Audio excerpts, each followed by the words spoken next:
Hi guys, in this video I'm going to show you how to convert your USDC to FDUSD on Binance. It's very easy. First you can open your Binance apps and go to your search box here in the top. Then you can search convert. Convert.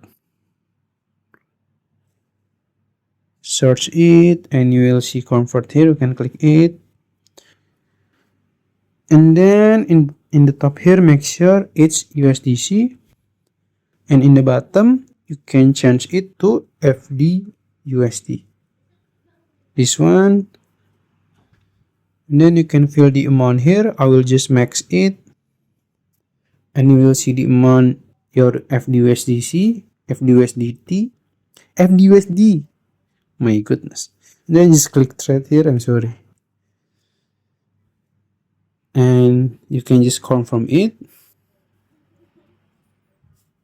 And it's done. That's it. If you found this video helpful, please like this video and subscribe to my channel. Thank you.